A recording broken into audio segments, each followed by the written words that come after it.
Chapter 2 of a series of lessons in Raja Yoga. Recording by Uday Sagar. A series of lessons in Raja Yoga by Yogi Ramacharaka. The first lesson, The I, Part 2. Rules and exercises designed to aid the candidate in his initiation. The first instruction along the line of initiation is designed to awaken the mind to a full realization and consciousness of the individuality of the I. The candidate is taught to relax his body and to calm his mind and to meditate upon the I until it is presented clearly and sharply before the consciousness.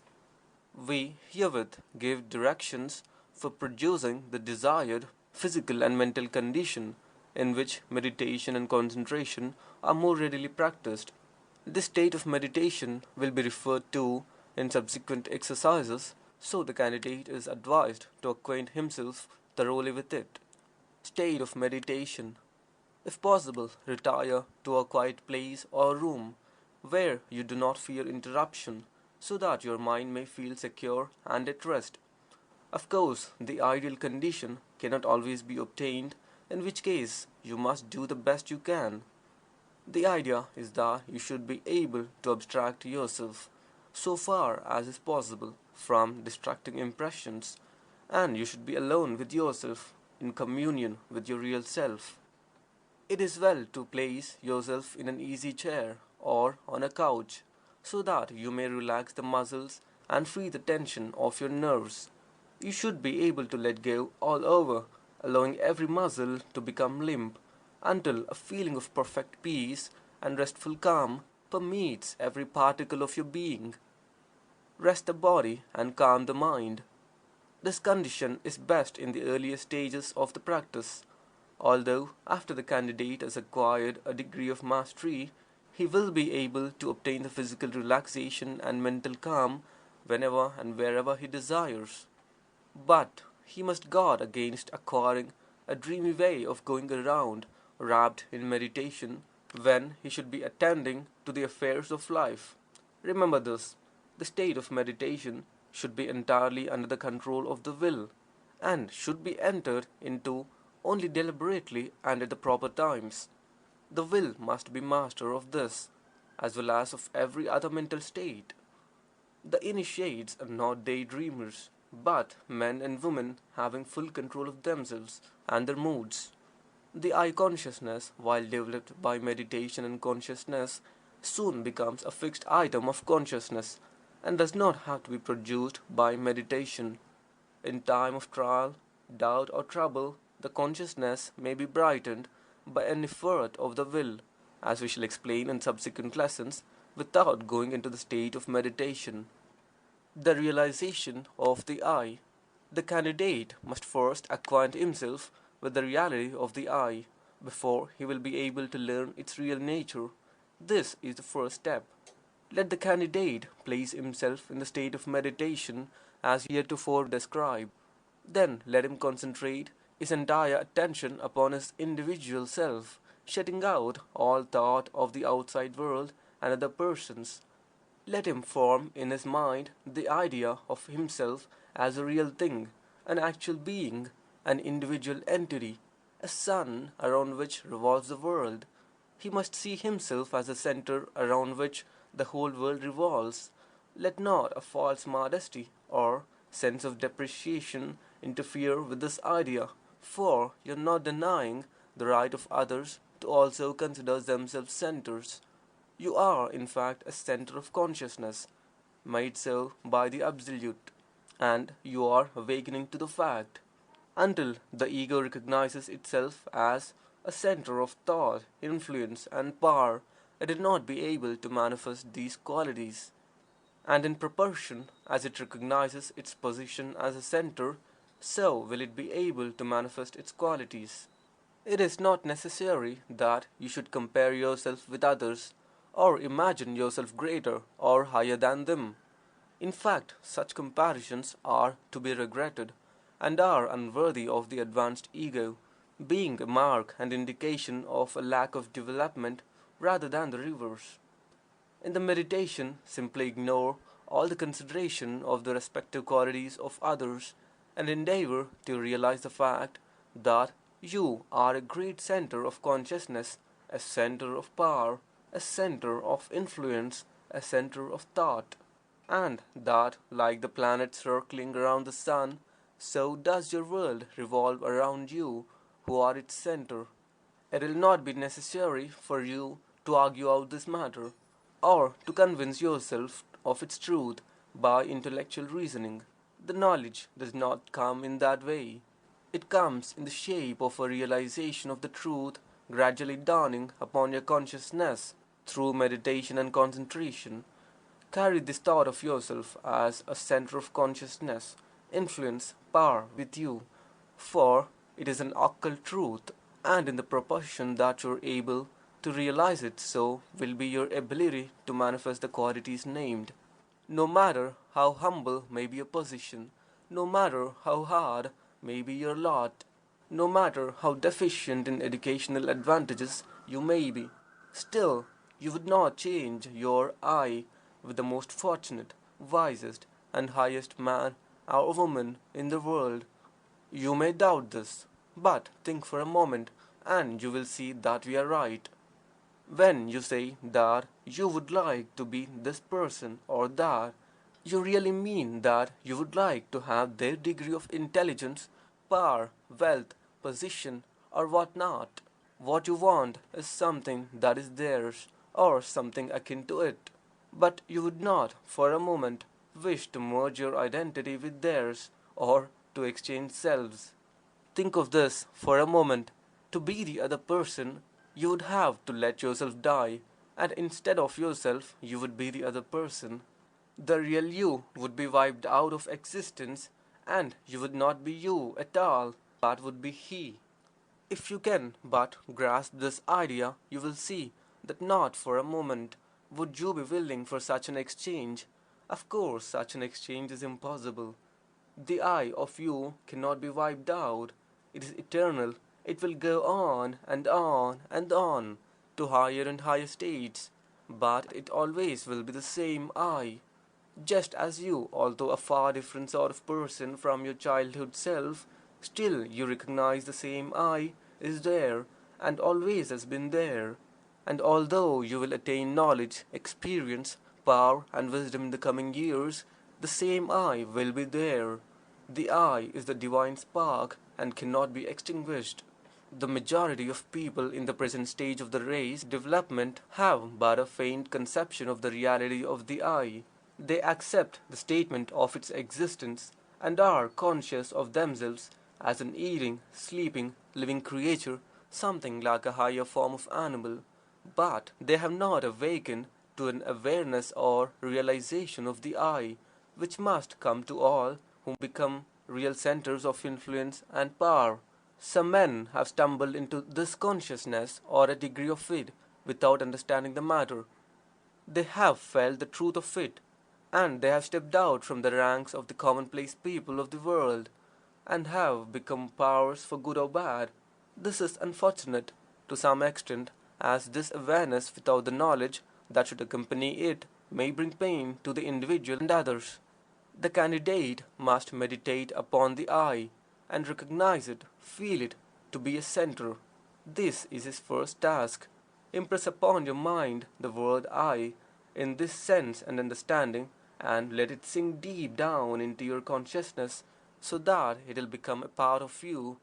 And when you say I, you must accompany the word with a picture of your ego as a center of consciousness and thought and power and influence. See yourself thus, surrounded by your world. Wherever you go, there goes the center of the world. You are the center, and all outside of you revolves around that center. This is the first great lesson on the road to initiation. Learn it. The yogi masters teach the candidates that their realization of the I as a center may be hastened by going into the silence or state of meditation and repeating their first name over slowly, deliberately, and solemnly a number of times. This exercise tends to cause the mind to center upon the I, and many cases of dawning initiation have resulted from this practice. Many original thinkers have stumbled upon this method without having been taught it. A noted example is that of Lord Tennyson, who has written that he attained a degree of initiation in this way. He would repeat his own name over and over, at the same time meditating upon his identity, and he reports that he would become conscious and aware of his reality and immortality. In short, would recognize himself as the real center of consciousness. We think we have given you the key to the first stage of meditation and concentration. Before passing on, let us quote from one of the old Hindu masters. He says regarding this matter, when the soul sees itself as a center surrounded by its circumference, when the sun knows that it is a sun and is surrounded by its whirling planets, then is it ready for the wisdom and power of the masters. The knowledge of the independence of the I from the body. Many of the candidates find themselves prevented from a full realization of the I, even after they have begun to grasp it, by the confusing of the reality of the I with the sense of the physical body. This is a stumbling block that is easily overcome by meditation and concentration, the independence of the I often becoming manifest to the candidate in a flash upon the proper thought being used as subject of meditation. The exercise is given as follows. Place yourself in the state of meditation and think of yourself, the real I, as being independent of the body, but using the body as a covering and an instrument. Think of the body as you might of a suit of clothes. Realize that you're able to leave the body and still be the same I. Picture yourself as doing this and looking down upon your body. Think of the body as a shell from which you may emerge without affecting your identity. Think of yourself as mastering and controlling the body that you occupy and using it to the best advantage, making it healthy, strong, and vigorous, but still being merely a shell or covering for the real you. Think of the body as composed of atoms and cells which are constantly changing, but which are held together by the force of your ego and which can improve at will. Realize that you are merely inhabiting the body and using it for your convenience just as you might use a house. In meditating further, ignore the body entirely and place your thought upon the real I that you are beginning to feel to be you, and you will find that your identity, your I, is something entirely apart from your body. You may now say, my body, with a new meaning, but do not let this conception and realization cause you to ignore the body. You must regard the body as the temple of the spirit and care for it and make it a fit habitation for the I. Do not be frightened if, during this meditation, you happen to experience the sensation of being out of the body for a few minutes and of returning to it when you are through with the exercise. The ego is able, in the case of the advanced initiate, of soaring above the confines of the body, but it never severs its connection at such times. It is merely as if one were to look out of the window of room, seeing what is going on outside, and drawing in his head when he wishes. He does not leave the room, although he may place his head outside in order to observe what is doing in the street. We do not advise the candidate to try to cultivate this sensation, but if it comes naturally during meditation, do not fear. Realizing the immortality and invincibility of the ego, while the majority accept on faith the belief in the immortality of the soul, yet but few are aware that it may be demonstrated by the soul itself. The yogi masters teach the candidates this lesson as follows. The candidate places himself in the state of meditation, or at least in a thoughtful frame of mind, and then endeavors to imagine himself as dead. That is, he tries to form a mental conception of himself as dead. This, at first thought, appears a very easy thing to imagine, but as a matter of fact, it is impossible to do so, for the ego refuses to entertain the proposition and finds it impossible to imagine it. Try it for yourself. You will find that you may be able to imagine your body as lying still and lifeless, but the same thought finds that in so doing you're standing and looking at the body. So you see that you're not dead at all. even in imagination, although the body may be. Or, if you refuse to disentangle yourself from your body, in imagination you may think of your body as dead, but you who refuse to leave it are still alive and recognize the dead body as a thing apart from your real self. No matter how you may twist it, you cannot imagine yourself as dead. The ego insists upon being alive in any of these thoughts, and thus finds that it has within itself the sense and assurance of immortality. In case of sleep or stupor resulting from a blow, or from narcotics or anesthetics, the mind is apparently blank, but the "I" is conscious of a continuity of existence, and so one may imagine himself as being in an unconscious state or asleep quite easily, and sees the possibility of such a state. But when it comes to imagining the "I" as dead, the mind utterly refuses to do the work. This wonderful fact that the soul carries within itself the evidence of its own immortality is a glorious thing, but one must have reached a degree of unfoldment before he is able to grasp its full significance. The candidate is advised to investigate the above statement for himself by meditation and concentration, for in order that the "I" may know its true nature and possibilities, it must realize that it cannot be destroyed or killed. It must know what it is before it is able to manifest its nature. So do not leave this part of the teaching until you have mastered it, and it is well occasionally to return to it in order that you may impress upon the mind the fact of your immortal and eternal nature. The mere glimmering of this conception of truth will give you an increased sense of strength and power, and you will find that your self has expanded and grown, and that you are more of a power and center than you have heretofore realized. The following exercises are useful in bringing about a realization of the invincibility of the ego, its superiority to the elements. Place yourself in the state of meditation and imagine the "I" as withdrawn from the body. See it passing through the tests of air, fire, and water unharmed.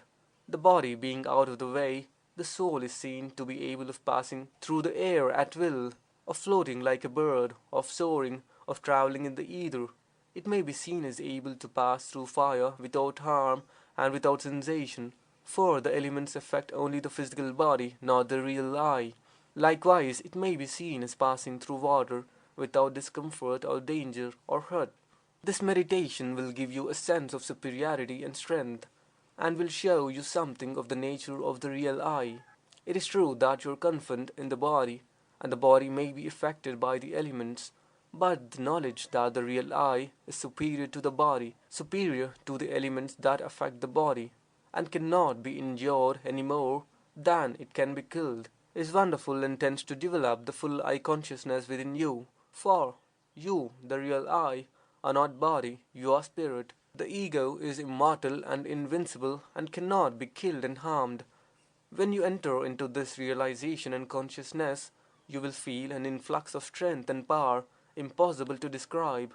Fear will fall from you like a worn out cloak, and you will feel that you are born again. An understanding of this thought will show you that the things that you have been fearing cannot affect the real "I," but must rest content with hurting the physical body.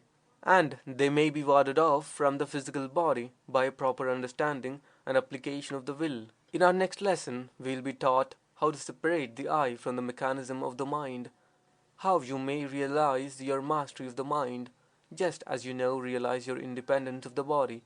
This knowledge must be imparted to you by degrees, and you must place your feet firmly upon one round of the ladder before you take the next step. The watchword of this first lesson is "I," and the candidate must enter fully into its meaning before he is able to progress. He must realize his real existence independent of the body. He must see himself as invincible and impervious to harm, hurt, or death.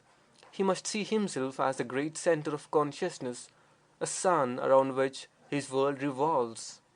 Then will come to him a new strength. He will feel a calm dignity and power which will be apparent to those with whom he comes in contact. He will be able to look the world in the face without flinching and without fear, for he will realize the nature and power of the "I." He will realize that he is a center of power, of influence. He will realize that nothing can harm the I, and that no matter how the storms of life may dash upon the personality, the real I, the individuality, is unharmed. Like a rock that stands steadfast throughout the storm, so does the I stand through the tempests of the life of personality. And he will know that as he grows in realization, he will be able to control these storms and bid them be still. In the words of one of the yogi masters, the I is eternal. It passes unharmed through the fire, the air, the water. Sword and spear cannot kill or wound it. It cannot die. The trials of the physical life are but as dreams to it. Resting secure in the knowledge of the I, man may smile at the worst of the world has to offer, and raising his hand he may bid them disappear into the mist from which they emerged. Blessed is he who can say understandingly, I. So, dear candidate, we leave you to master the first lesson. Be not discouraged if your progress be slow. Be not cast down if you slip back a step after having gained it. You will gain too at the next step. Success and realization will be yours. Mastery is before. You will attain. You will accomplish. Peace be with you. Mantrams, affirmations for the first lesson. I am the center. Around me revolves my world. I am the center of influence and power. I am the center of thought and consciousness. I am independent of the body. I am immortal and cannot be destroyed. I am invincible and cannot be injured. End of the first lesson, The I, Part 2. Recording by Uday Sagar.